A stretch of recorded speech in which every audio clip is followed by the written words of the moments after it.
Yo, welcome to Crucial Conversation. I'm your host, Dontay Harris. Ready to get back after it once again. You know what I mean? Right now, we don't have any guests in here today.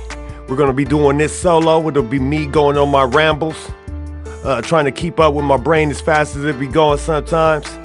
I want to basically start off this whole situation, this whole podcast, by saying rest in peace to my mother-in-law, Chin Montgomery. It's been a rough time for the family, but I do appreciate everybody's condolences. One thing about Chin Montgomery, she was one person that you could feel the love. You know, she could look at you and you could feel the love coming from her eyes. You know, that's what I'll remember her for. That's what I'll take with me and push forward. Just add that into the things I got to do for my ancestors and loved ones that have transitioned. So with a heavy heart, I'm here. I'm actually in a great mood. I woke up this morning and I knew I had a lot to do when it came to work. Usually when I'm going through hard times with grief, I do a lot of things by keeping myself busy. With work is one of the things that I do to work my way through it. Stay busy, stay active. Of course, I keep a healthy regimen as far as my routine in the mornings, preparing myself to go out and do what I could do as far as work to provide for my family, but as far as speaking positive energy and just being a positive energy walking around the earth. So I prepare myself for that. Even dealing with heartache and grief and sorrow. So this podcast is the first podcast that I'm on after my mother-in-law's passed. Man, it just when dealing with grief, sometimes you get stuck in your own mode and you're dealing with your inner fears and your pain and all the whirlwinds of emotions that go around you. Within you, and not paying attention to what's going on around you. So what I've been trying to do is pay attention to my loved ones that are still walking around, still breathing, pay attention to my house and my house only, as far as looking at my kids and checking on my wife often, let her know how much I love her, let my kids know I love them in our ways, and not in our ways, but always and through everything. So that's where I'm at with that, you know. But as you see me over here, I'm trying to flip through my phone because I would like to get some questions in here. There's a couple people that said they wanted to get on and get some questions, so I got to make sure I have my phone set up so I can have access to that. So, but other than that, Thanksgiving. So my Thanksgiving was delayed because she actually passed on Thanksgiving. My wife did wake up and cook and get the normal ceremony going on. Had my house smelling just lovely, you know what I mean? Probably 3 days prior, she started with her greens. She had her greens going. She did that for a project she had going on for her channel, Soulful Eats, on YouTube. She has I believe she got about 700 and some subscribers. She's been doing a great job with that. She's transferred it over to more of her cooking. It's like a little cooking network. She loves to cook. She stays in the kitchen doing her thing. Kicks me out of there, so I'm not much of a cook myself, but you know, I can get down when I need to. And then I was looking forward to the weekend, just trying to get my mind off things. And first thing I did, Mike Tyson. I'm a big Mike Tyson fan. You know, just the power and the pure athleticism that Mike Tyson had, and watching him knock people out when I was younger, and just boxing. But I've been a boxing fan since I was little.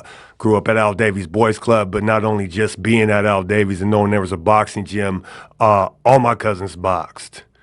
You know, all my cousins was boxers, the Mustins. So I watched them box and get it in for years, winning Golden Gloves titles and coming home with the USA leather jackets on, you know what I mean? And they were, you know, beautiful jackets. I used to put them on. It was kind of like a Letterman, you know what I mean? But it had the big USA on there. There was nice jackets, man. But they were accomplished in all were very good at boxing.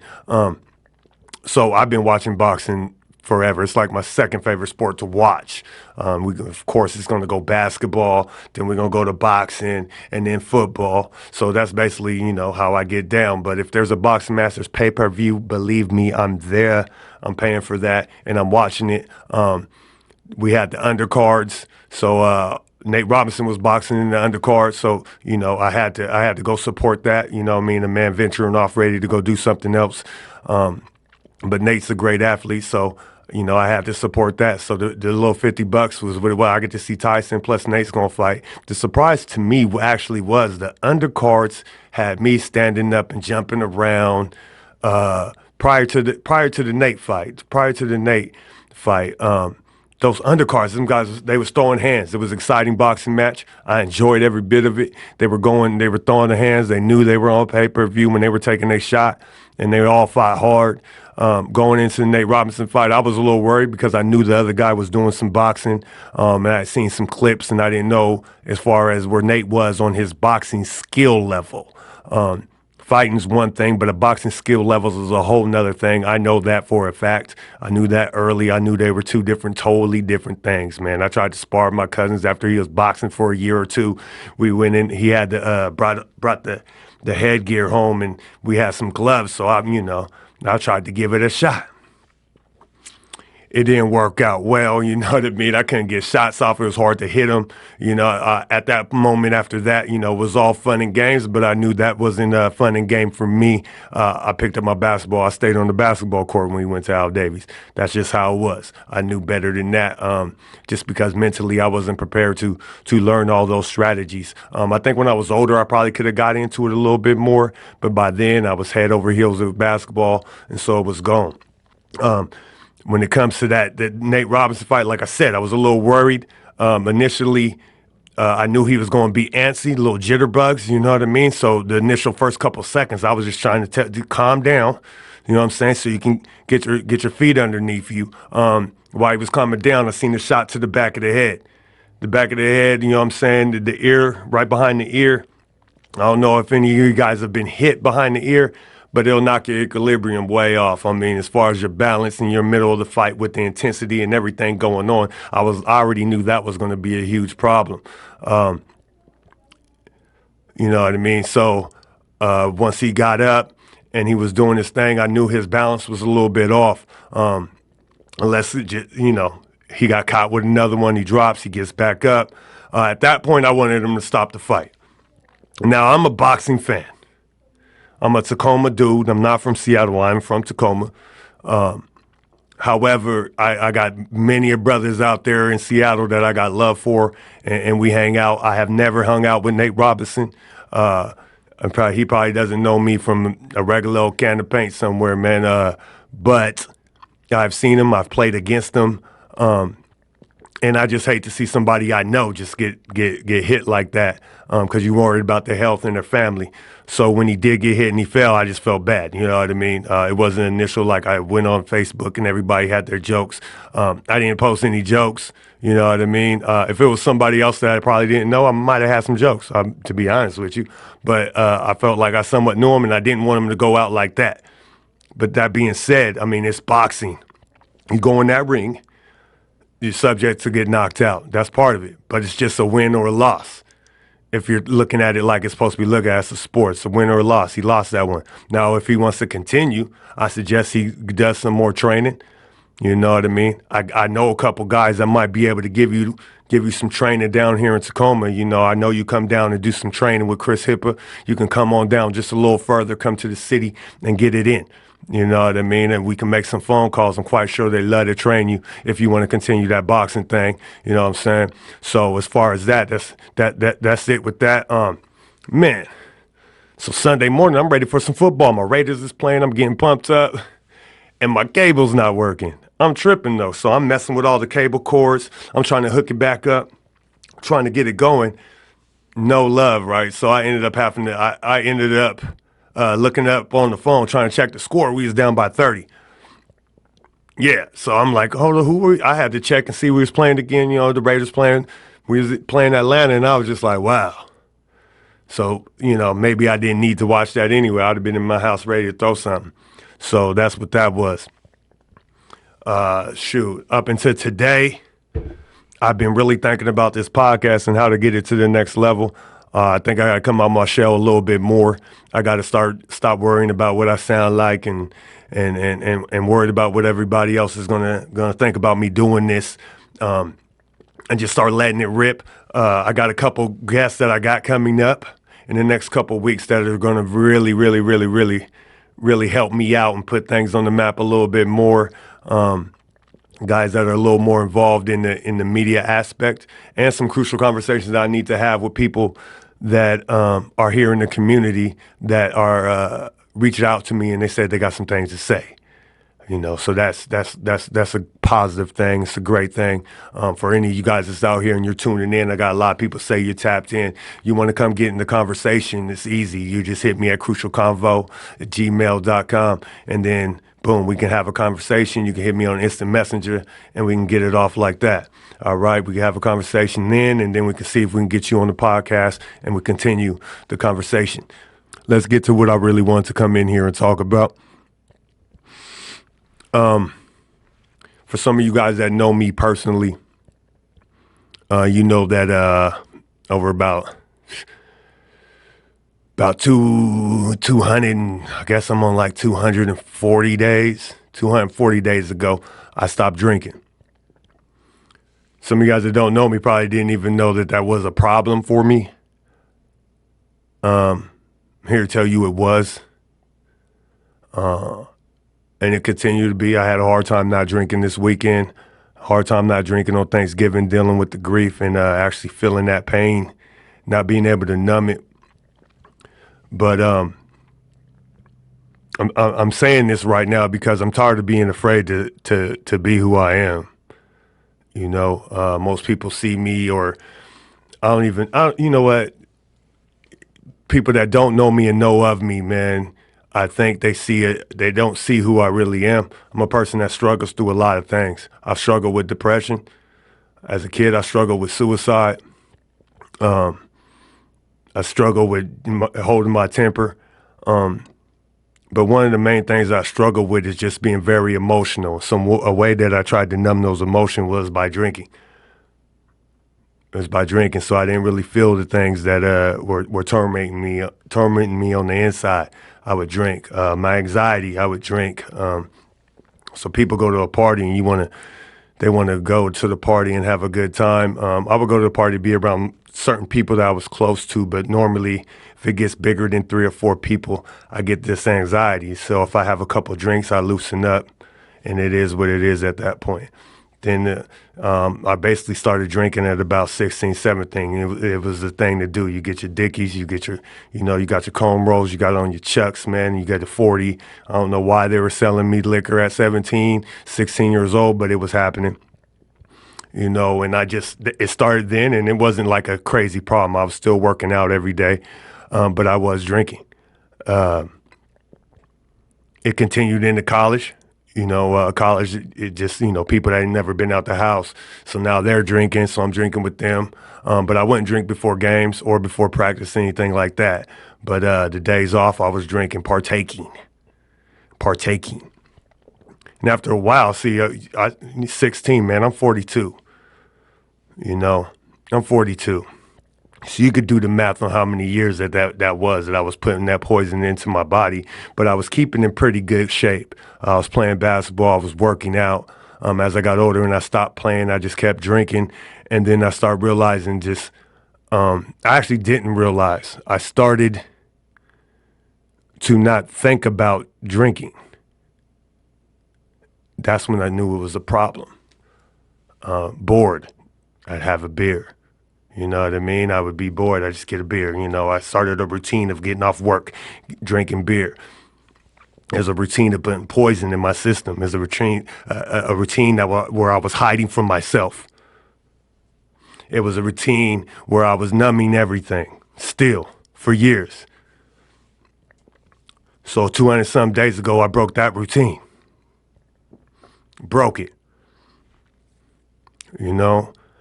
And ever since then, I've been coming to a reality, a clarity, if you would, it's more of a clarity it is, you know. I start remembering things that I forgot, that I drowned in sorrow and drowned in liquor way back in the back of my head. You know, I start feeling things again. I start being present.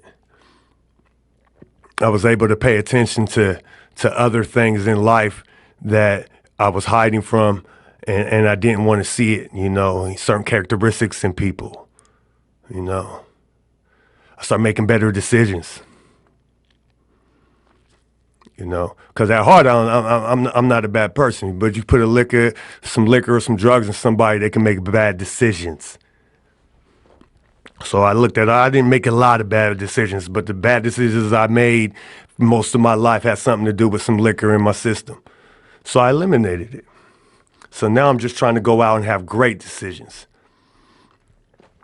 Great decisions. So I just wanted to share that because I know there's some people out there that I have talked to that are dealing with the same thing. They're drinking liquor and they say I need to stop.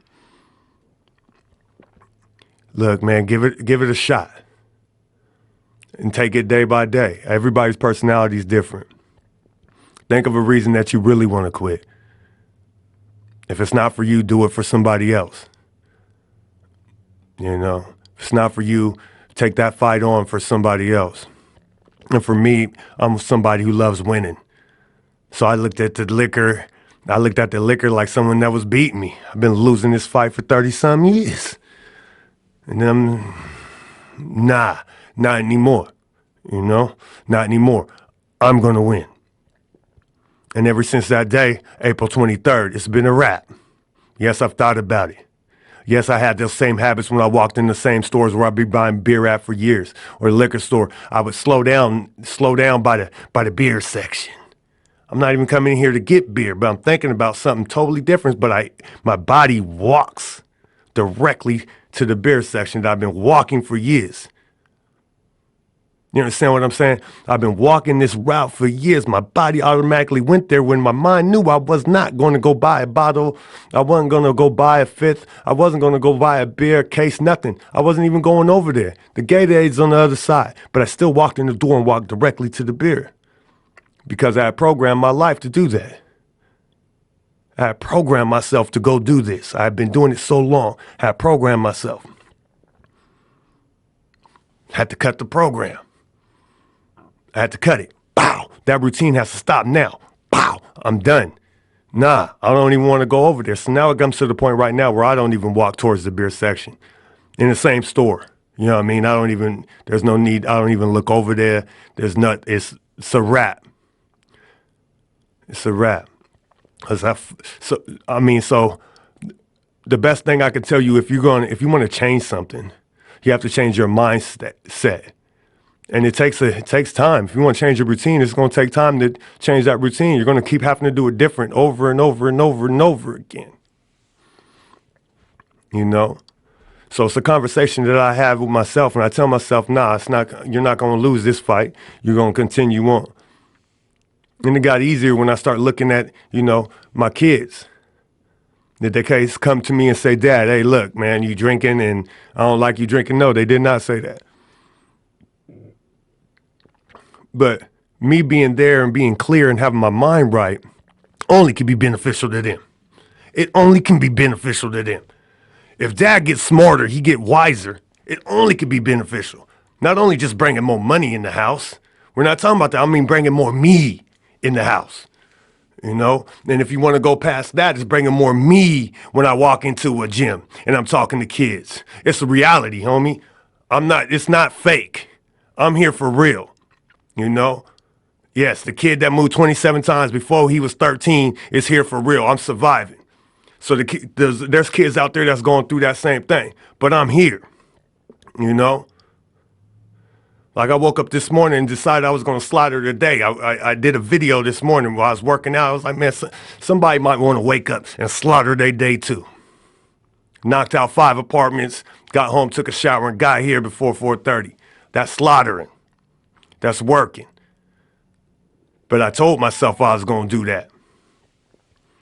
Told myself. You know, So like I was saying, bringing more me, bringing that more reality to it, you know?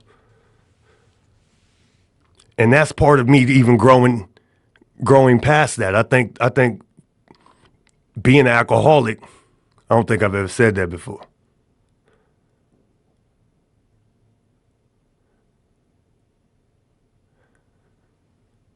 Yeah. Being an alcoholic and knowing you can win, it just made me feel stronger. I swear to you, it made me feel stronger. Mentally, physically, I definitely felt stronger. I'm trying to tell you, I mean, the I don't have a lot of fat on me, but the fat I had slimmed right off. It was gone. My energy felt better. And then I start lifting weights. I start throwing the weights around a little easier. You know, I felt healthier. Ate more food. I'm not drinking beer for dinner. You know, some of you guys, I mean, some of my dudes that I call close, they ain't really gonna get on this podcast, so they ain't gonna have this conversation with me or see this conversation. But what I'm saying is, when you drink your dinner, some of you guys out there know people that drinks they meals. Like, man, you ain't ate all day. Man, you need to tap them guys up, man. Try to wake them up because they killing themselves. Literally, slow death. And I knew I was doing it, but I didn't care enough about myself at the time to stop it. I mean, now I'm raising kids. I'm still not caring about myself. I care about them, but I had to flip it. I care about them so much that I got to take care of myself because I have to be here. I have to be here. I'm on a mission to stay here. When God come get me, I know my mission will be complete, but I know he sent me on the path and in the way I was raised and the things that I went through and the reason why I'm still here so I can come out here and give you this realness. And these conversations on Crucial Conversations are going to start getting realer. Because more comfortable I get sitting up here giving this right here to you, showing you who I really am. Everybody that comes here is going to have to show who they really are. What is your real purpose? Stop hiding. Stop being fake. We don't have enough time, man. I don't have a big circle. My family's real tight. We like this. We've lost some people over the last 3 years. 3 years prior to that, if you would have asked me about grief, if you would have asked me about death, I couldn't have told you much. But it changes people. It changed me. Some of you guys walking around here like you're immortal, like you're going to be here forever. You're holding your tongue. You're not telling your loved ones you love them. You're not telling that person that you really don't like. You're just hanging around them. Oh, it's just tonight. It'll be a good time. Now, you really don't like them. Why are you hanging around that dude with the bad energy? Why are you hanging around with that female with the bad energy? Why are you hanging around with the people that aren't going where you want to go? Because you're scared not to be you? Don't be scared. You ain't got time to be scared. You don't. Live life. Live life. For real, man. So today the whole topic was me releasing something. I feel a lot better, man. I ain't gonna lie, I feel good. Got that off my chest. So yeah, man. Got that off my chest, man. I'm in that battle too. I know a couple people that's in that battle, man. Stay strong, man. Take it day by day. Take it day by day. You know. And I think before I get out of here and everything, I was thinking, why did I even accept? Why did I even accept myself doing that, putting that poison in me? Why did I accept it? I was just thinking, like, why didn't it seem like I paid it no attention for so long? I normalized it. And what I realized was that I grew up where drugs were so prevalent and so around me, and it had such a big effect on my life even without me taking drugs, is that I always seen crack as a drug and I seen liquor as just liquor. I also had family members that were drinkers, that were alcoholics, still are. that are battling it. Some just say, hey, that's just what they do. The party's totally different when you're the sober one. You know, but I think I normalized it, and that's the reason why I let it slide. But it's not normal if you got some other goals you're trying to do. It's not normal if it's holding you back. You understand what I'm saying? It's not normal if it's holding you back. So if you're in a relationship with somebody and you feel like it's holding you back instead of letting you go forward, man, you got to reevaluate. Now I'm not talking about just your relationship with your significant other. I'm talking about relationship with everyone. From your significant other to your family members to your boss. If it's holding you back, let it go unless you like being stagnant. Then just be stagnant. Or you want to go backwards, go backwards. You know what I'm saying? But to live your life and when you want to be happy, man, forward is the way to go. Achieve something. You know? So by saying that, I'm saying this, man. I got some incredible guests that's going to be coming to Crucial Conversations. Crucial. You know what I mean? And they will be coming through. I'm going to record every Thursday. So you guys want to get on here live and holler at me, man. Holler at me. But I record every Thursday afternoons after I get off work. We plan to have a guest next week, and the following week is already booked up. So if you want to get on here and you want to get involved, hit me up, man. You can hit me on Messenger. You can hit me on Instagram. You can hit me on crucialconvo@gmail.com. And then we can get you on here. You guys on YouTube, go hit subscribe. Hit subscribe for me on YouTube. Follow me on Instagram.